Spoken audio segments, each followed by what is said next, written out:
दोस्तों आज हम बात करने वाले हैं ग्लास ओनियन मूवी के बारे में, जिसमें एक अमीर दोस्त अपने कुछ दोस्तों को आइलैंड पर बुलाता है एक गेम खेलने के लिए, जिसमें उन दोस्तों को उस अमीर दोस्त की मर्डर मिस्ट्री को सॉल्व करना है। मतलब मर्डर फेक होगा लेकिन गेम असली होगा। लेकिन यहाँ एक ट्विस्ट है, खेल खेल के चक्कर में यहाँ एक बंदे को सच में कोई मार देता है और कातिल इन्हीं दोस्तों में से कोई एक है। ये मर्डर किसने करा और क्यों, ये आपको थोड़ी देर में पता चल ही जाएगा। क्लियर जो गवर्नर है, लियोनेल जो अल्फा टेक कंपनी में साइंटिस्ट है, बर्डी जो एक फैशन मॉडल है, ड्यूक जो एक यूट्यूबर है। इन चारों के पास माइल्स ब्रोन की तरफ से एक वुडन बॉक्स आता है जो एक तरह की पजल है, जिसको वो चारों मिलकर सॉल्व करते हैं और इन्हें एक इनविटेशन कार्ड मिलता है जिसमें माइल्स उन्हें अपने आइलैंड पर वीकेंड के लिए बुला रहा है एक गेम खेलने के लिए, जिसमें इन चारों को माइल्स की मर्डर मिस्ट्री को सॉल्व करना है। वो चारों इसके लिए काफ़ी एक्साइटेड हो जाते हैं क्योंकि कोरोना का टाइम चल रहा था, घर बैठे बैठे ये लोग बोर हो चुके थे। दोस्तों ऐसा बॉक्स एंडी के पास भी आता है जो कि माइल्स की टेक कंपनी अल्फा की को फाउंडर है, लेकिन किसी कारण से माइल्स ने इसे धोखे से कंपनी से निकाल दिया। लेकिन इसका बॉक्स खोलने का तरीका काफ़ी अलग होता है, वो बॉक्स को ही तोड़ देती है और उसे भी इनविटेशन कार्ड मिल जाता है। दोस्तों ये है बेनोइट प्लांक, एक प्राइवेट डिटेक्टिव। इसके पास भी माइल्स का बॉक्स आता है, जबकि ये तो उसका दोस्त भी नहीं है। वो ग्रीस पोर्ट पर जाता है जहाँ से उसे माइल्स के आइलैंड पर जाना है। थोड़ी देर में वहाँ लियोनेल, क्लेयर, बर्डी और उसके असिस्टेंट पैग, ड्यूक अपनी गर्लफ्रेंड विस्की और लास्ट में एंडी, वहाँ पर ये सब लोग आ जाते हैं। जल्दी बेनोइट समझ जाता है कि ये सब एक दूसरे को अच्छे से जानते हैं और ये लोग एंडी से दूरी बना रहे हैं। जल्दी एक आदमी आता है, उन्हें कोरोना की वैक्सीन देकर एक क्रूज पर बिठा देता है, जिसके जरिए वो पहुंचते हैं माइल्स ब्रोन के आइलैंड पर, जिसका नाम है ग्लास ओनियन। माइल्स गिटार लिए अपने दोस्तों का इंतजार करता है, सबके आने पर उनका वेलकम करता है और एंडी को देख वो चौंक जाता है क्योंकि उसे नहीं लगा था कि एंडी यहाँ आएगी, क्योंकि पहले भी ऐसी पार्टी हुई लेकिन वो कभी नहीं आई। दोस्तों इस बार एंडी का यहाँ पर आने का एक विशेष कारण है। वो सबको अपना आइलैंड दिखाता है जहाँ पर उसे खूबसूरत बंगला या पैलेस टाइप कुछ बना हुआ है। आइलैंड के इंट्रोडक्शन के बाद वो बेनोइट को अपने ऑफिस में ले जाता है कुछ बात करने के लिए। ऑफिस में बेनोइट को पता चलता है कि माइल्स ने उसे कोई बॉक्स या इनविटेशन नहीं भेजा है। वो माइल्स को इनविटेशन भी दिखाता है। उसे समझ नहीं आता कि कैसे वो बॉक्स बेनोइट के पास पहुंच गया, जबकि उसने सिर्फ ऐसे 5 ही बॉक्स बनवाए थे अपने दोस्तों के लिए। लेकिन माइल्स बेनोइट को कहता है कि अच्छा ये आप यहाँ आ गए, अगर मेरे मर्डर मिस्ट्री गेम में कोई डिटेक्टिव भी होगा तो ये गेम के लिए और भी मज़ेदार होने वाला है। वो सब लोग स्विमिंग पूल में मजे कर रहे होते हैं, तभी बातों बातों में ड्यूक माइल्स के सामने बेनोइट को कहता है कि एक दिन ये मुझे अपनी कार से उड़ाने ही वाला था। बेनोइट को वहाँ कुछ अजीब सा लगता है, जैसे कि ये सब लोग बाहर से तो खुश नजर आ रहे हैं लेकिन अंदर ही अंदर इन्हें कोई चीज परेशान कर रही है। थोड़ी देर बाद बेनोइट माइल्स से उसके और उसके सारे दोस्तों के इतने सक्सेस होने का राज पूछ लेता है। वो बेनोइट को कहता है कि हमने छोटे से शुरू किया और धीरे धीरे उसे बड़ा करते गए, इसी कारण से बर्डी आज इतनी बड़ी फैशन इन्फ्लुएंसर बनी। ड्यूक आज यूट्यूब पर तबाही मचा रहा है। लियोनेल ने अल्फा कंपनी के लिए बहुत ही इनोवेटिव प्रोडक्ट बना दिए हैं और क्लियर आज इंग्लैंड की सबसे पॉपुलर पॉलिटिशियन बन चुकी है। एंडी से इतनी बड़ी बड़ी बातें सुनी नहीं जाती और बीच में कूद जाती है माइल्स समेत उनके सभी दोस्तों की कामयाबी के राज खोलने के लिए, जैसे कि माइल्स के बिना ये चारों कुछ है ही नहीं। न्यूलैंड माइल्स के इशारों पर नाचता है। क्लियर के पॉलिटिकल कैंपेन में तालियां माइल्स के पैसों की वजह से बजती है और ड्यूक का इतना बड़ा यूट्यूब चैनल माइल्स की मीडिया प्रोमोटिंग कंपनी की वजह से हुआ है। और बर्डी इतनी बड़ी मॉडल और फैशन इन्फ्लुएंसर बिना पैसों के तो नहीं बनी होगी। ऑल इन ऑल बाहर ये लोग कितनी भी दोस्ती का बखान करेंगे लेकिन रियलिटी में इनको माइल्स ही कंट्रोल कर रहा है। ये कड़वे सच बोलकर एंडी वहाँ से चली जाती है। इतने सारे एलिगेशन पर माइल्स का ये रिएक्शन होता है कि डिनर 8 बजे होगा। ड्यूक रनिंग कर रहा होता है, तभी वो देखता है कि उसकी गर्लफ्रेंड विस्की माइल्स के साथ है, जिसे देख उसके मन में ये गाना बजता है। अच्छा सिला दिया तूने मेरे प्यार का। बस भाई अभी बंद कर ले, कॉपीराइट क्लेम आने वाला है। और इस धोखे के मंजर को ड्यूक के साथ साथ बेनोइट भी देख रहा होता है, लेकिन ड्यूक की मजबूरी है, वो कुछ कर नहीं सकता। रात होती है और माइल्स सबको उनकी फेवरेट ड्रिंक देता है, जहाँ उन्हें मोनालिसा की पेंटिंग नजर आती है। माइल्स अपने दोस्तों को बताता है कि ये मोनालिसा की असली पेंटिंग है, जिसे काफ़ी हाई सिक्योरिटी में रखा गया है। इसके अलावा वो बताता है कि अगले हफ्ते वो कई बड़े लीडर्स और पॉलिटिशियन को यहाँ बुलाने वाला है अपने नए प्रोडक्ट के लॉन्च के लिए। वो एक हाइड्रोजन फ्यूल है जो काफ़ी एफिशिएंसी से इलेक्ट्रिसिटी जनरेट कर सकता है और ये बिल्कुल भी पॉल्यूशन नहीं करता। तभी लियोनेल इसके लिए उसे मना कर देता है क्योंकि अभी इसकी टेस्टिंग चल रही है और ये एक तरह का फ्यूल है, इसलिए जल्दी आग पकड़ सकता है और इसे यूज़ करने पर लोगों की जान को भी खतरा हो सकता है। माइल्स लियोनेल को कहता है कि ऐसा कुछ भी नहीं होगा क्योंकि ये पूरा आइलैंड हाइड्रोजन फ्यूल से ही चल रहा है और माइल्स ने इस फ्यूल का नाम रखा है क्लियर। लेकिन लियोनेल अभी भी इसके लिए माइल्स के साथ नहीं है। माइल्स लियोनेल को इग्नोर कर डिनर स्टार्ट करता है और डिनर स्टार्ट करने के बाद वो गेम शुरू करने के लिए अनाउंसमेंट करता है कि अभी इस डिनर टेबल पर मैं मर जाऊंगा, मतलब फेक मर्डर होगा उसका और उन सबको कातिल को ढूंढना होगा। लेकिन जिस कातिल को ढूंढने के लिए या यूं कह लो कि जिस गेम के लिए वो अपने दोस्तों को 3 दिन का टाइम देता है, बेनोइट उसे 3 मिनट में ही सॉल्व कर देता है। मतलब कि वो सबको बता देता है कि माइल्स कैसे मरने वाला है और कौन मारेगा और क्यों मारेगा। मतलब कि जिस गेम के लिए माइल्स ने महीनों की तैयारी करी, बेनोइट ने उसे 3 मिनट में बर्बाद कर दिया। तभी हॉल में रखे क्रॉसबो से तीर निकलता है और माइल्स का फेक मर्डर हो जाता है, जिसको बेनोइट पहले ही सबको बता चुका है। माइल्स गुस्से में अपने ऑफिस में जाता है। बेनोइट उससे माफी मांगता है उसके गेम को खराब करने के लिए, लेकिन वो माइल्स से पूछता है कि वो क्यों अपने दोस्तों के साथ ऐसा बेहुदा गेम खेलना चाहता है, जबकि असल जिंदगी में उसके सारे दोस्त उसे मारना चाहते हैं। माइल्स को समझ नहीं आता क्यों उसके दोस्त उसे मारना चाहेंगे। बेनोइट उसे सारे रीजन बताता है कि क्यों उसके दोस्त उसे मारना चाहेंगे। लियोनेल उसे इसलिए मार सकता है क्योंकि उसके मना करने पर भी वो हाइड्रोजन फ्यूल को पब्लिक करने वाला है। क्लियर उसे इसलिए मार सकती है क्योंकि माइल्स ने उसे धमकी दी है कि अगर उसने हाइड्रोजन फ्यूल के प्रोजेक्ट को पास नहीं किया तो वो उसकी अपोजिशन पार्टी को भी फंड करना शुरू कर देगा। बर्डी उसे इसलिए मार सकती है क्योंकि माइल्स उसे फोर्स कर रहा है एक झूठा बयान देने पर, जिससे बर्डी का करियर खराब हो सकता है, लेकिन इससे माइल्स को बहुत फायदा होने वाला है। और ड्यूक उसे क्यों मार सकता है ये दोस्तों आप सभी को पता है। इतनी सी बात करने के बाद वो एक पिक्चर देखता है एक टिश्यू पेपर की, जिसपे कुछ लिखा हुआ है। माइल्स बेनोइट को बताता है कि अल्फा कंपनी का आइडिया उसने एक टिश्यू पेपर पर लिखा था और एंडी के साथ मिलकर ये कंपनी शुरू करी थी। एंडी से याद आया उसके पास भी एक बड़ा रीजन है माइल्स को मारने का, क्योंकि उसने एंडी को कंपनी से निकाल दिया था। यहाँ नीचे ड्यूक के फोन पर गूगल अलर्ट्स और न्यूज नोटिफिकेशन आने लगते हैं। तभी एंडी की किसी बात पर ड्यूक से बहस हो जाती है और वो गुस्से में वहाँ से चली जाती है। इसके बाद माइल्स और बेनोइट नीचे आते हैं, जो सबको कहता है कि मर्डर मिस्ट्री गेम तो खराब हो चुका है, क्यों ना डांस करके आज की रात को एंजॉय किया जाए। माइल्स देखता है कि ड्यूक अपना फोन देख बहुत खुश हो रहा है। वो माइल्स को दिखाता है कि मेरे यूट्यूब पे व्यूज तेजी से बढ़ रहे हैं, जिसे देख माइल्स काफी खुश होता है। ड्यूक उसे कहता है कि अब तो मेरी जिंदगी बदलेगी ना। इसके बाद माइल्स अपने लिए एक और ड्रिंक बनाने जाता है और ड्यूक और माइल्स बर्डी को डांस करते हुए देखते हैं।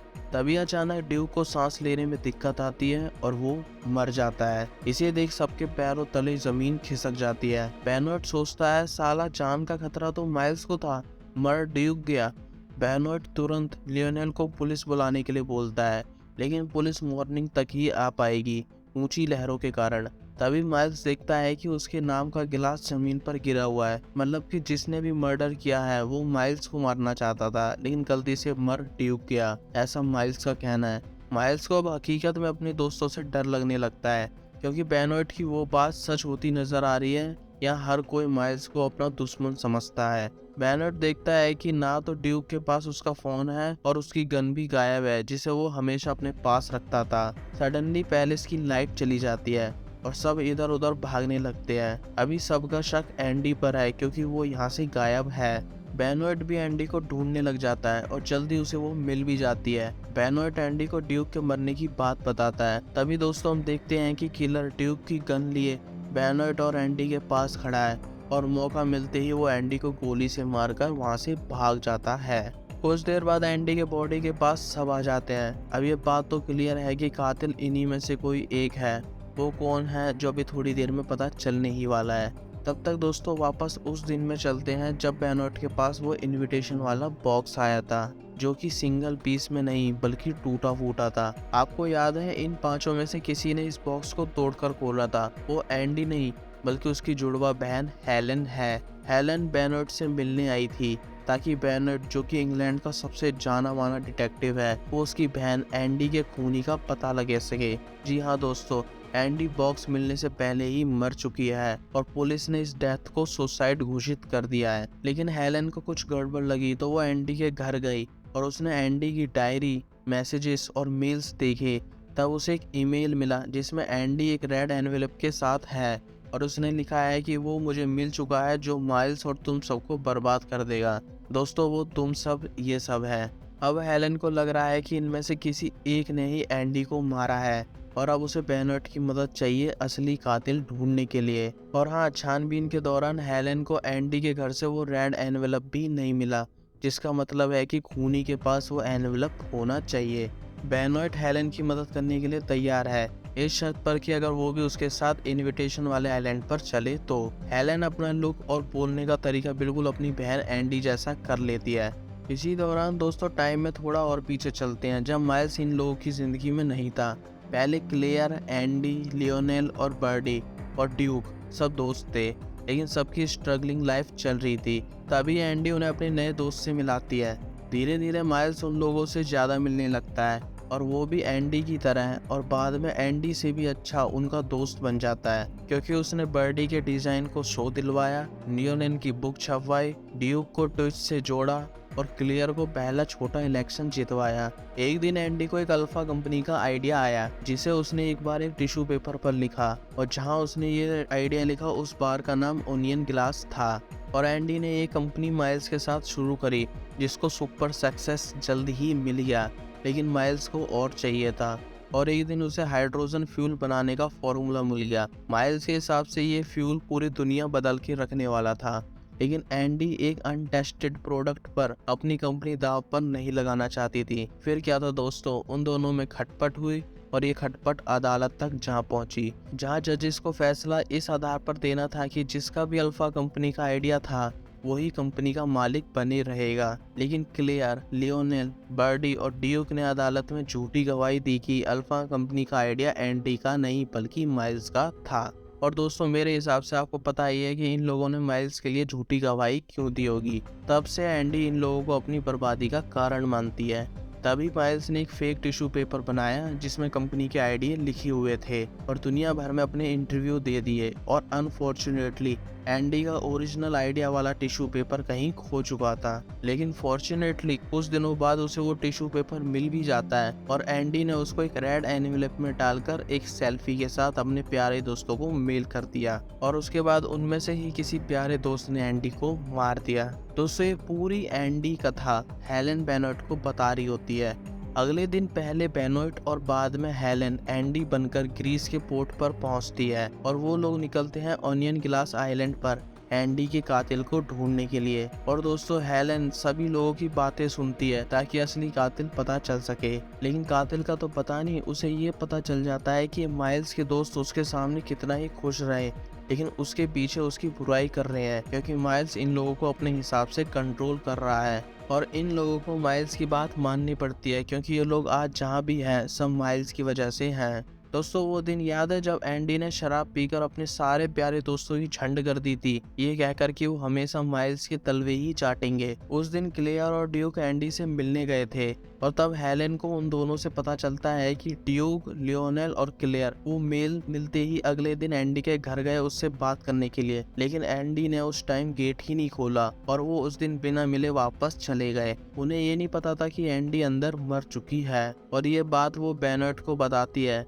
जिसका मतलब है कि एंडी का खून इन तीनों में से किसी ने भी नहीं करा है। अब बर्डी और माइल्स शक के घेरे में हैं। अब दोस्तों वो दिन आ जाता है जब मर्डर मिस्ट्री वाला गेम खेलना था, लेकिन बेनोट ने सब स्पॉइल कर दिया। आपको याद होगा कि हेलन ड्यूक से लड़ाई कर वहां से चली जाती है और वो सबके कमरे चेक करने लगती है ताकि जिसके भी रूम में वो एनवेलप मिल जाए वही कातिल है, लेकिन उसे किसी के रूम में एनवेलप नहीं मिलता और सडनली लाइट चली जाती है। हेलन वहां से निकलती है और उसे बेनोइट मिलता है जो उसे ड्यूक के मरने की बात बताता है। बेनोइट उसे रेड एनवेलप के बारे में पूछता है जो अभी तक नहीं मिला है। बेनोइट उसे बताता है कि एक जगह रह गई है जहां अभी तक हमने चेक नहीं करा है, वो माइल्स का ऑफिस है। और दोस्तों इन्हीं बातों के बीच कोई अननोन किलर आकर हेलेन को मार देता है। आई होप सो दोस्तों आपको अब ये सब भसड़ समझ में आ गई होगी कि आखिर यहाँ चल क्या रहा है। दोस्तों एक ट्विस्ट और है स्टोरी में, असल में हेलेन मरी नहीं है, वो गोली एंडी के डायरी में लगी जो हेलेन हमेशा अपने पास रखती है। बेनोइट उसे कहता है कि तुम्हें मरने की एक्टिंग करनी है और जब हम सब हॉल में होंगे तुम्हें माइल्स के ऑफिस में जाकर उस एनवेलप को ढूंढना है। सब लोग वहां आते हैं। एंडी को मरा देख वो लोग डर जाते हैं। बेनोइट उन्हें हॉल की तरफ ले जाता है और उन्हें कह देता है कि अब कोई भी यहाँ से बाहर नहीं जाएगा। हेलेन माइल्स के ऑफिस जाती है और छानबीन शुरू करती है और कुछ देर ढूंढने के बाद उसकी नज़र उस नकली टिश्यू पेपर वाले पिक्चर पर पड़ती है जो माइल्स ने बनाया था और वो देखती है कि उस पिक्चर के पीछे कुछ है। दोस्तों वो ओरिजिनल टिश्यू पेपर वाला रेड एनवेलप है, मतलब कि एंडी को माइल्स ने ही मारा है। हेलेन उस एनवेलप को लेकर हॉल में जाती है जहाँ इस वक्त सब मौजूद है और हेलेन को देख वो सब चौंक जाते हैं। अभी तो इन चारों में से 3 को यही लग रहा है कि ये एंडी है, सिर्फ माइल्स जानता है कि एंडी नहीं बल्कि उसकी ट्विन सिस्टर हेलेन है। आपको याद है दोस्तों जब हेलेन आइलैंड पर आई थी तो माइल का ऐसा एक्सप्रेशन क्यों था। अब आते हैं ड्यूक पर जिसकी गुत्थी बेनोइट पहले ही सुलझा चुका था, बस उसे एक सबूत की जरूरत थी। आप लोगों को याद होगा गेम स्पॉइल होने के बाद माइल्स नीचे आया, ठीक है, और ड्यूक ने उसे फोन दिखाया ये कहकर कि मेरे व्यूज कितने हाई हो रहे हैं। दोस्तों वो कोई व्यूज नहीं बल्कि न्यूज थी, एंडी के सुसाइड करने की न्यूज। तभी माइल्स को ड्यूक अपने लिए खतरा समझने लगा। इसके अलावा ड्यूक एक ऐसा बंदा था जब वो एंडी के घर की तरफ जा रहा था तो उसे माइल्स एंडी के घर की तरफ से आते हुए दिखा और वो दोनों का एक्सीडेंट होने भी वाला था। उसी टाइम माइल्स ड्यूक की गन लेता है और एक ड्रिंक बनाता है जिसमें पाइनएप्पल का जूस डाल देता है जिससे ड्यूक को खतरा है। उसे एक बीमारी है जिससे वो पाइनएप्पल लेने से मर जाएगा। दोस्तों आप ध्यान से देखोगे तो आपको पता चलेगा कि माइल्स ने वो गिलास जानबूझकर ड्यूक को दिया ताकि वो मर जाए और ऐसा हुआ भी, और बाद में एक्टिंग करने लगा कि जैसे कोई उसे मारने की तैयारी कर रहा हो। और हेलेन को जिसने मारने की कोशिश करी वो भी माइल्स ही था। हेलेन उसे ओरिजिनल टिश्यू पेपर दिखाती है जो उसकी बर्बादी का कारण बन सकता है। दोस्तों उस टिश्यू पेपर पर ऑनियन ग्लास लिखा हुआ है जो कि माइल्स के फेक टिश्यू पेपर पर नहीं है। तभी दोस्तों एक फनी चीज होती है, हेलेन उस टिश्यू पेपर को दिखाती है माइल्स को इस तरह से और माइल्स उसे तुरंत जला देता है। सबूत खत्म, जो गवाह बचे हैं वो उसकी उंगलियों पर नाचते हैं, सब खत्म, टाटा बाय बाय। तभी हेलेन का दिमाग सटकता है और वो माइल्स की चीजें तोड़ना शुरू करती हैं। माइल्स को जब तक कोई फर्क नहीं पड़ता तब तक वो एक हाइड्रोजन फ्यूल का सैंपल उसे दिखा नहीं देती। वो आग लगाकर उस सैंपल को आग में फेंक देती है जिससे एक बहुत बड़ा ब्लास्ट होता है। मतलब इस ब्लास्ट में कोई मरता नहीं है, बस माइल्स का ये पूरा पैलेस जलने शुरू हो जाता है और माइल्स को इस बात का दुख होता है कि उसकी ओरिजिनल मोनालिसा की पेंटिंग भी उसके सामने जल रही होती है। इसके बाद माइल्स के सभी दोस्त उसके खिलाफ गवाही देने को तैयार हो जाते हैं। वो अब माइल्स का कंट्रोल अपने ऊपर बिल्कुल भी नहीं चाहते। तभी बेनोइट देखता है कि कुछ पुलिस की बोट उनकी तरफ आ रही है और दोस्तों इस तरह मूवी का एंड होता है। दोस्तों उम्मीद करता हूँ कि आपको ये मिस्ट्री थ्रिलर स्टोरी पूरी समझ में आई हो, और अगर ऐसी एक और स्टोरी देखनी है तो ज़ोडिएक का एक्सप्लेनेशन देखो। इसमें भी भाई ऐसे कुछ किलर है जो भाई एंड तक नहीं मिलता। मैं मिलूंगा जल्दी एक और अमेजिंग स्टोरी के साथ, जब तक के लिए बाय बाय।